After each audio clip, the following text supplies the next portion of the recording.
সৈকত, এটা সৈকতের বাসা না? হ্যাঁ, এটা তো সৈকত ভাইয়ের বাসা। আসেন, ভিতরে আসেন। স্টুপিড, তুই ওকে ভাইয়া বললি কেন? চাকর চাকরের মতো থাকবি। চল।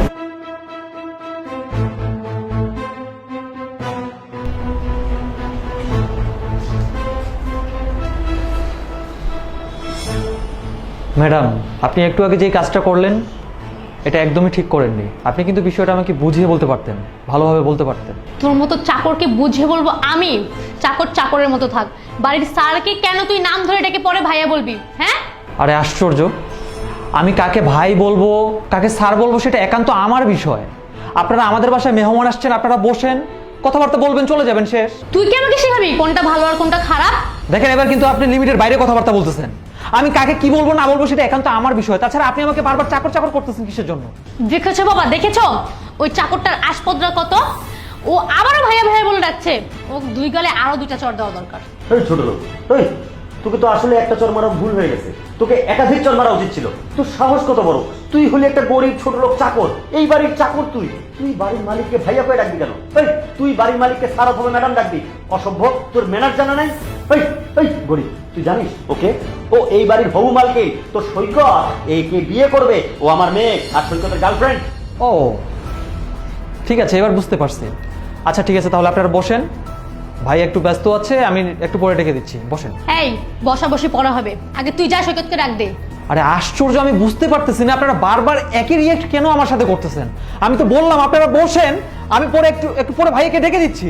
চাকরের বাচ্চা, তোকে আমার ভালো করে চেনা আছে। তোদের মতো চাকরের উদ্দেশ্য হলো মানুষের বাসা বাসায় যাবি, ভাইয়া আপা বলে বলে ডাকবি, আর প্রীতির আলাপ দেখাবি, পরে হচ্ছে টাকা পয়সা স্বর্ণ গয়না নিয়ে সব নিয়ে পালাবি। ছোট লোক থাকার। আমার থেকে ইম্পর্টেন্ট ওর লাইফ আর কিছু হতে পারে না। আচ্ছা থাক, তোকে ওকে ডাকতে হবে না, আমি নিজেই ডাকছি। সৈকত, এই সৈকত, এখানে আসো। কি ব্যাপার আপনারা এখানে হঠাৎ কোনো ইনফরমেশন না দিয়ে? কি হয়েছে আবার? বাসায় আসার পর থেকে এই চাকরের বাচ্চাটা আমার সাথে আমার বাবার সাথে যা তা ব্যবহার করেছে, তাই আমিও ছেড়ে দিইনি। থাপ্পড় লাগাই দিছি আর একদম জনমকার শিক্ষা লাগাই দিছি। ওর বাপ মা তোকে শিক্ষা দীক্ষা দিতে পারেনি, তাই আমি এই জনমকার শিক্ষা দিয়ে দিছি। সৈকত, তুমি এই চাকরটার জন্য আমার গায়ে হাত তুললে? জানো ও কি করেছে? ও নিজের মুখে তোমাকে ভাইয়া ভাইয়া বলে ডাকছে, ও নিজের মুখে তোমার নাম ধরে রেখেছে, তাই আমাকে মানেছে। আর তুমি কি না এই চাকরটার জন্য আমার গায়ে হাত তুললে? স্টপ! ও কোনো ভুল কাজ করেনি। ও আমার ভাই, তাই আমাকে ভাই বলে সম্বোধন করেছে।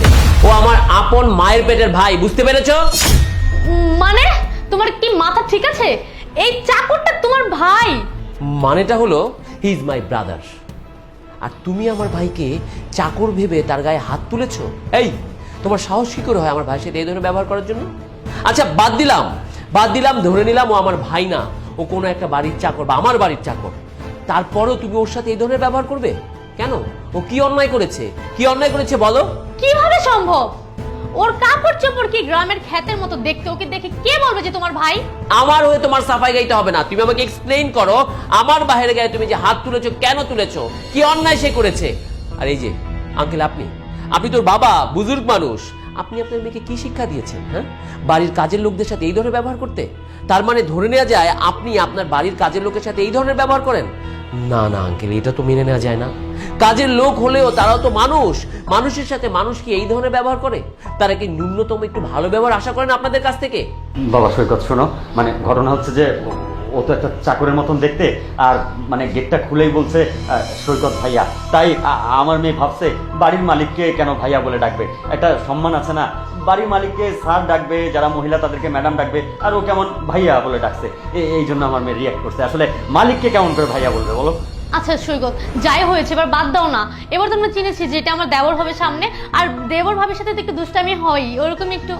হ্যাঁ বাবা, ও তো বিয়ের পরে ওর ভাবি হচ্ছে, তাই না?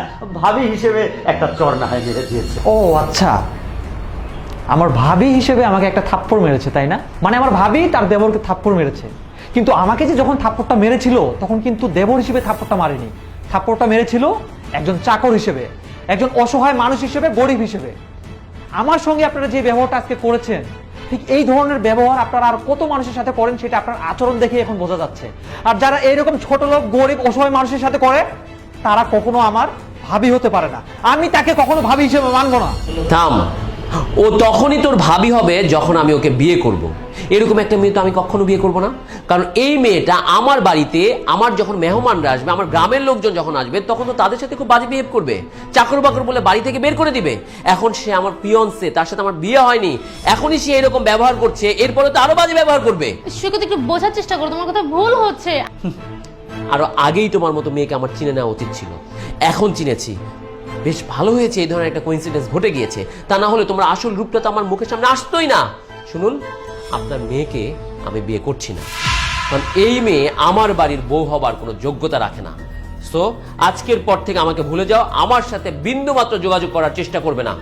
ভাই শোন, শত হোক এরা আমাদের বাড়ির মেহমান, এদের চা নাস্তা খাইয়ে বাইরের দরজাটা দেখিয়ে দিস।